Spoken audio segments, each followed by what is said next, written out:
A tumultuous beginning. Hitler's early life.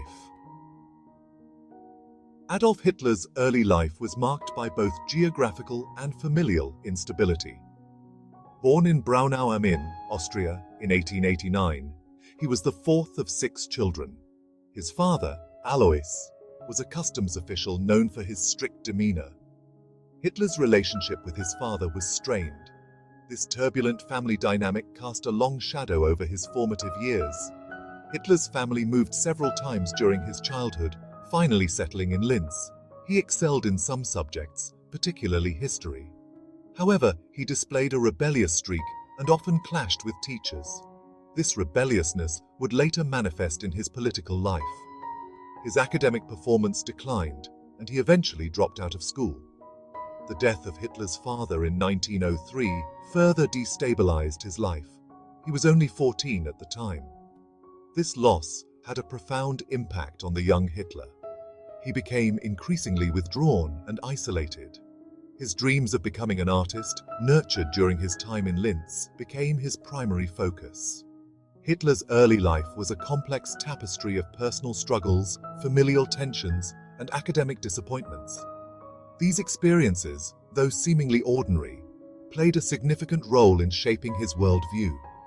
They fostered a sense of resentment and a thirst for belonging that would later define his political trajectory. Dreams deferred, artistic aspirations and disappointments. Hitler's early interest in art blossomed in Linz, a city with a vibrant cultural scene. He spent hours sketching the city's architecture and surrounding landscapes.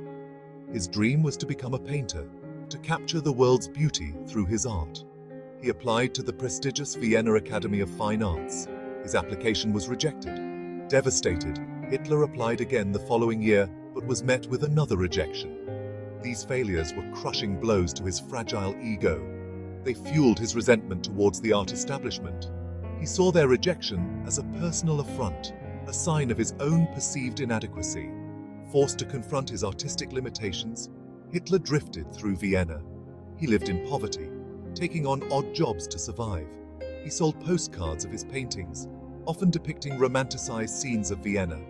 He frequented homeless shelters, experiencing firsthand the harsh realities of poverty and social marginalization.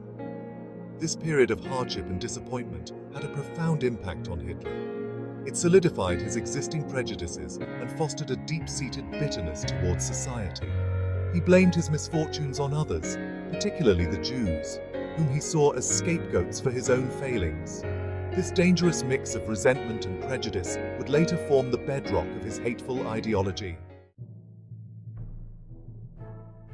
The Crucible of War, World War I and its profound impact. The outbreak of World War I in 1914 marked a turning point in Hitler's life. He saw the war as an opportunity for redemption, a chance to prove his worth to a world that had rejected him. He volunteered for the German army, eager to fight for a country he had admired from afar. Hitler served with distinction on the Western Front, experiencing the full brutality of modern warfare.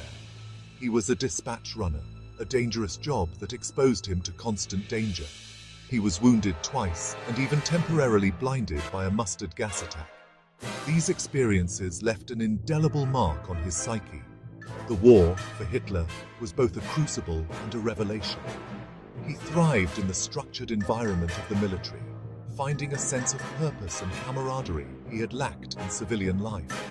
He embraced the nationalist fervor that gripped Germany, wholeheartedly buying into the myth of German superiority. The war's end and Germany's humiliating defeat were devastating blows to Hitler. He refused to believe that Germany could have lost the war fair and square. He clung to the stab-in-the-back myth, which blamed the defeat on internal enemies, particularly Jews and communists, who had supposedly betrayed the war effort. This dangerous conspiracy theory would become a cornerstone of his future political platform. Section 4. From Fringe to Force, the birth of the Nazi Party. After the war, Hitler returned to a Germany reeling from defeat and economic turmoil. He found work as an army informant, tasked with monitoring and infiltrating political groups. One such group was the German Workers' Party, a small, fringe organization that preached a potent mix of nationalism, anti-Semitism, and anti-communism. Hitler quickly rose through the ranks of the party. He was a charismatic and captivating speaker, able to articulate the anger and resentment felt by many Germans in the wake of defeat. He channeled their frustrations towards scapegoats, the Jews, the communists, the liberals, whom he blamed for Germany's woes. His fiery speeches drew large crowds, particularly among disillusioned veterans and unemployed workers. Under Hitler's leadership, the party, renamed the National Socialist German Workers' Party, or Nazi Party, grew rapidly. He transformed it from a small, obscure group into a powerful political force. He established the Sturmabteilung, SA, a paramilitary wing that terrorized political opponents and intimidated voters. Hitler's vision for Germany was a toxic blend of extreme nationalism, racial purity, and territorial expansion. He promised to restore Germany to its former glory, to avenge the humiliation of Versailles, and to create a 1,000-year Reich where the Aryan race would reign supreme. His message, though abhorrent, resonated with a segment of the German population desperate for a solution to their problems. Section 5. A failed putsch and a powerful manifesto. The road to power. By the early 1920s, the Nazi Party had become a significant force in Bavarian politics. Emboldened by his growing popularity, Hitler attempted to seize power in Munich in November 1923. This ill-fated coup, known as the Beer Hall Putsch, was a disaster. The putsch was poorly planned and poorly executed. It was quickly crushed by police and army units. Hitler was arrested and sentenced to 5 years in prison for treason. Though a failure, the putsch gave Hitler and the Nazi Party national attention. He used his trial to spread his message to a wider audience, portraying himself as a patriot fighting against a corrupt and weak government.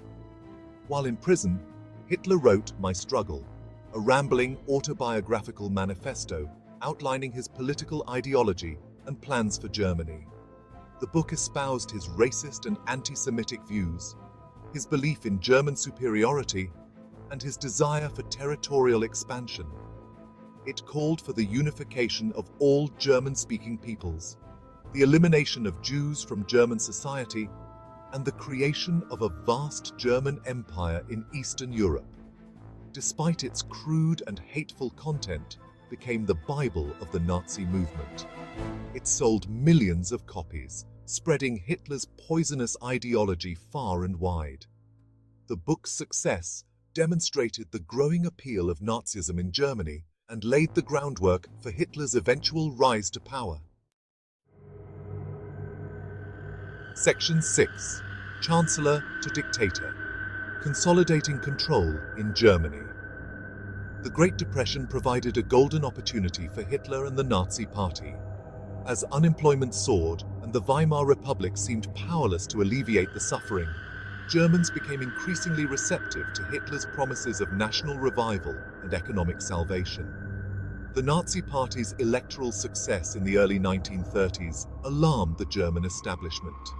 Fearing a communist takeover, conservative politicians, believing they could control Hitler, offered him the chancellorship in January 1933.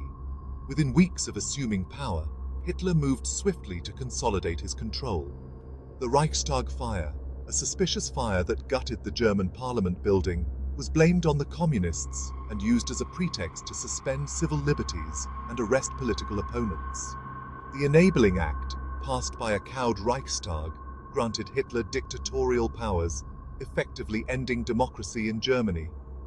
Hitler moved ruthlessly to eliminate all opposition.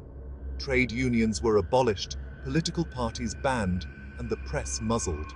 The Gestapo, the Nazi secret police, established a reign of terror, arresting, torturing, and murdering anyone deemed an enemy of the state. Hitler had achieved his goal. Germany was now a one-party state, ruled by fear and intimidation.